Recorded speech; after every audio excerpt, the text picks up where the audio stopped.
What does it mean for the church that the Reformation was led largely by young people? I think it's very significant because first we have to think about how old was Jesus when he did his ministry? Yeah, 30, 33, right? As I think about the context of that we do our ministry in, we're working with those young adults in this time and place, and they seem to always be the ones that are kind of pushing the edge of where the church needs to go. That age group is okay with questioning assumptions that we've all held for a very long time. And so I think it really allows us to be accountable. It allows us to all go, why do we do it that way? Yeah. And what does it mean when we do things like that? Which is very helpful for us to move in a growing process. They have this huge desire to belong to something that matters. So they are the reformers now as they were back then.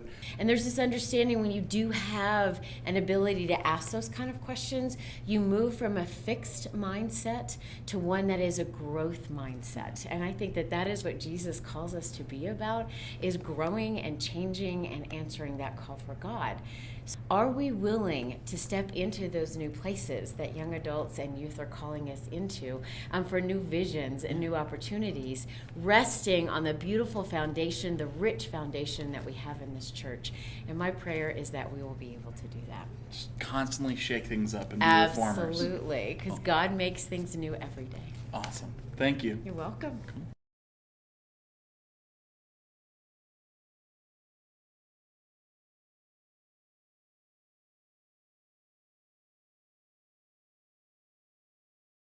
What are some gifts we live out through our Lutheran heritage? Quick, easy answer always is grace, but that's boring. What I want to hope, and that I think we do live out, is being open to not only our gifts, but the gifts that others bring to the table. And that's something that we have now been spending 500 years exploring together. I serve in an Episcopal congregation, and I'm becoming more Lutheran the longer I hang out with Episcopalians, because I get to try to explain to them, or at least in my own head even, and I see lived out where there are the small differences, but they're so small sometimes. Yeah. They're really not that big. So when we open that up, and we engage with other people, we are richer for it too. It makes us all better. Right, and hopefully sharing that gift of openness then makes that available for others as well.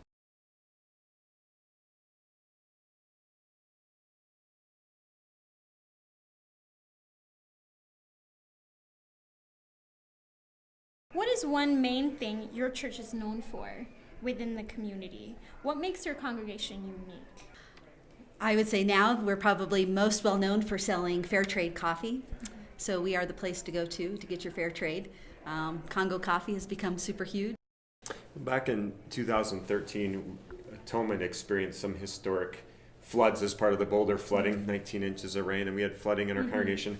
And we were just inundated with support and funds from places, quilts and books, baby blankets, just amazing gifts. And we've been able to return that favor, and it has drawn us as a congregation to ask the question, well, what is it that we exist for, and how can we pay these types of things forward? We were approached a year and a half ago, or a little bit less, by an organization called Boulder Outreach for Homeless Overflow.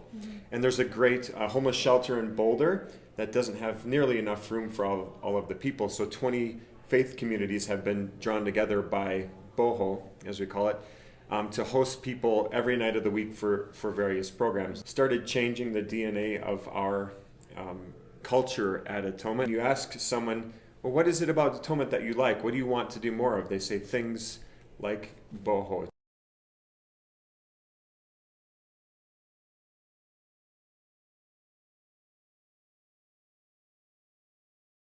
What is it about our Lutheran identity that pushes us to engage with other Christians? Well, central to our Lutheran identity, obviously, is the idea that we're saved by grace through faith, and the centrality of God's free gift of mercy and grace and love and forgiveness for all of creation. And so confident in that truth and in that reality, the truth that there's nothing that I have to do in order to be able to earn, God's favor and yada, yada, yada. I have the confidence to be able to be fully engaged with my neighbor, whether my neighbor is Presbyterian or Episcopalian or any of the other folks who are in full communion with the ELCA, or if my neighbor is the pastor from the Baptist church across the way from Holy Love, or the Pentecostal church down the street, or if my neighbor is Muslim or Buddhist or anything else. I have the confidence in my own, to stand in my own tradition, trusting in God's grace, and then to be able to experience the reality of the divine that my neighbor recognizes, and thereby increase my own increase my own experience of God through the experience that's central to my neighbor's faith.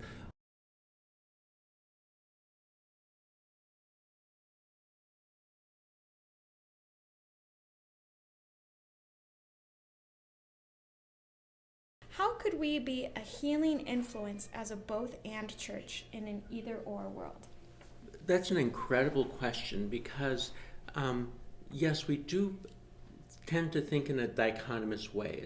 It's either my way or your way, and neither seem to be bringing us together. I think what we forget is the fact that God is infinite. A lot of the time when I say, well, God loves me, but there's not enough love for you, that's what we're really saying. To really understand God is to let God act through us. Because I am not capable of knowing and understanding God's infinite creation. So I have to let God be and work through me. Yes, I speak and understand God through Jesus Christ, and it speaks powerfully to me. But there are other people who may think other ways, and I have to recognize the fact that God has many voices. God speaks in so many different languages in so many different ways to so many different people. I have to be open to that. I don't necessarily have to agree with it because it's not necessarily how I see God, but I have to understand that God is speaking through the person I'm speaking with now.